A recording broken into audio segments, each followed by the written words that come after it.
Like most people my age, I am a massive Avatar: The Last Airbender fan, and one of the franchise's best elements is its characters. For this list, I counted characters who spend a fair amount of time on the good side and are more or less main characters. There are obviously characters who you could argue belong on this list that I just simply chose not to include. For this list, I will be including minor spoilers for Avatar: The Last Airbender and The Legend of Korra, but nothing too serious. Without further ado, let's get started. At number 20 is Varrick.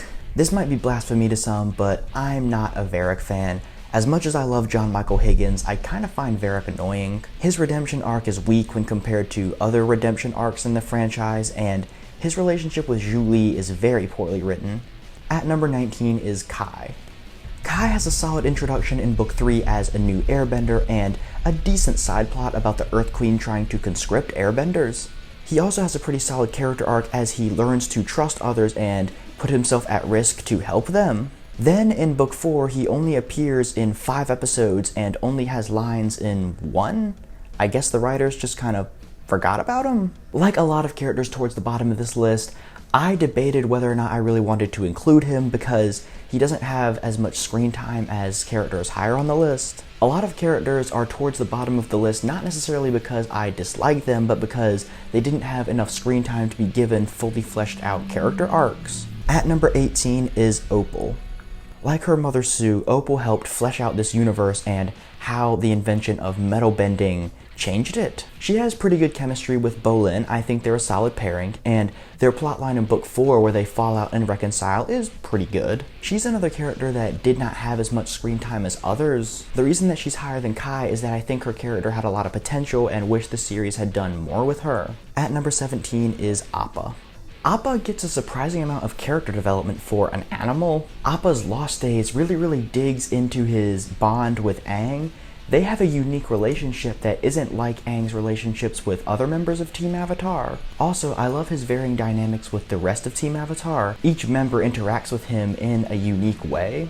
At number 16 is Su Beifong. Su Beifong's character helps flesh out the universe by showing the audience what an entire civilization of metalbenders would look like. She also helps flesh out Lin as a character by delving into their backstory. However, it is her conflict with Kuvira where the character really shines. We see her stripped of almost everything she cares about and forced to take action. At number 15 is Asami Sato.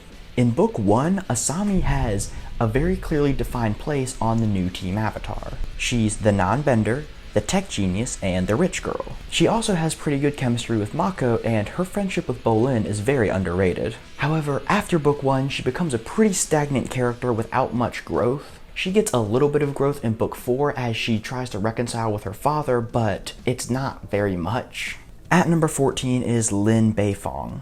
Lin Beifong has a solid characterization in Book 1 as the tough, hard-headed police chief who initially dislikes Avatar Korra but grows to respect her and even forms a motherly-like bond with Team Avatar. I can't believe Amon got you too.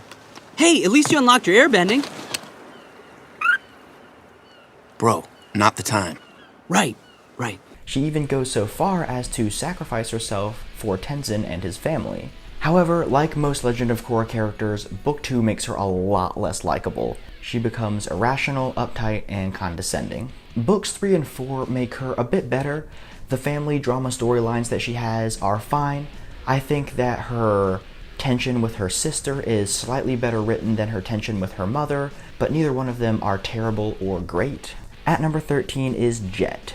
I'll admit Jet is more of an anti-hero than a hero, but I decided to include him anyway.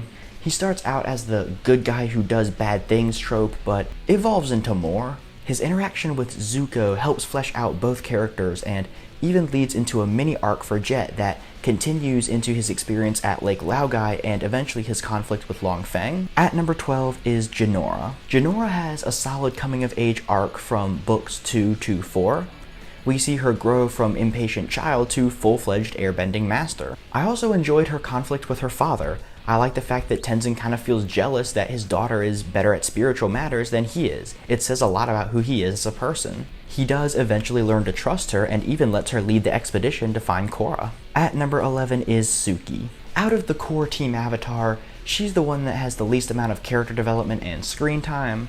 That being said, she is still a well-defined character with a distinct personality and great chemistry with other characters. Her romance with Sokka is a lot of fun and helps develop both characters. I just wish that she had been in the series more. Bringing us into the top 10 is Bolin. Bolin starts out as a pretty well-written comic relief character who is also an essential member of the team. However, in Book 2, he becomes egotistical, spoiled, and brash. He has a romance with Korra's cousin that the writers could never really decide how genuine it was. Books 3 and 4 redeem his character a bit, showing his insecure side, giving him a romance with Opal, and having him realize that he's on the wrong side. I just wish he was more consistent. At number 9 is Mako. Initially, Mako serves his role on the new Team Avatar pretty well.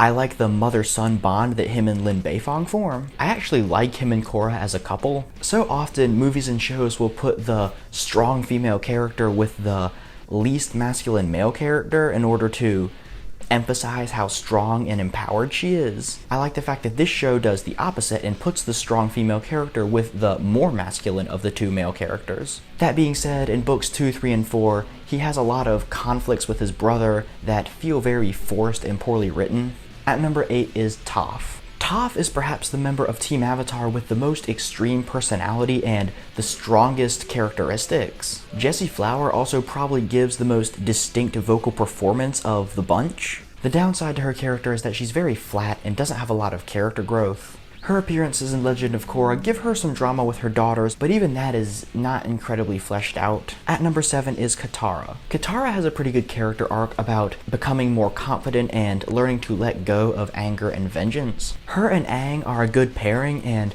I like how she has a unique relationship with each other member of Team Avatar. However, she does fall a little bit into the overly emotional, hopeful speech-giving, motherly love interest cliche. My heart is so full of hope that it's making me tear-bend.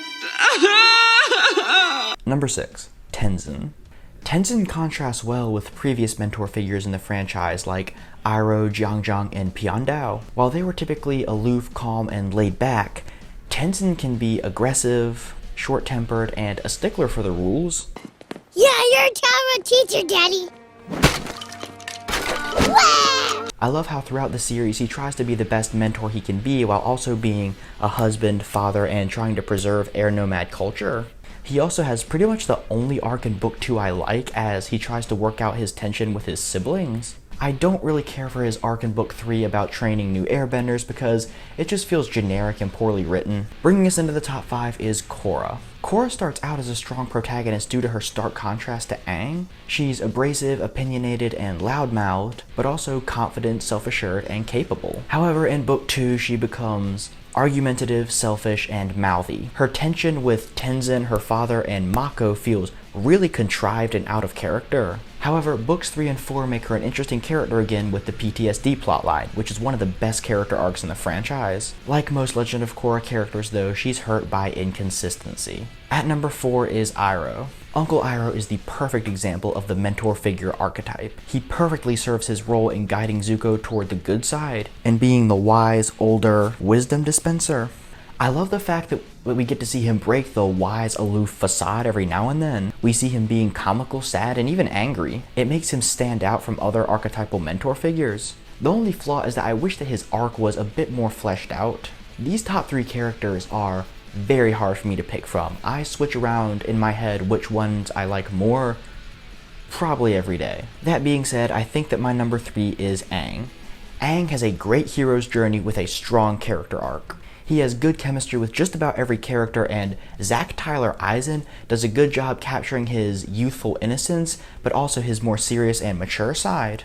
I like the fact that, unlike most Chosen One archetypes, the series delves into the fact that he is just a kid. Even though he is basically this universe's messiah, he still wants to do things like go penguin sledding, host dance parties, and play with pets. His journey from innocent child to full-fledged avatar is a perfect example of how to do a hero's journey. Our runner-up is Sokka.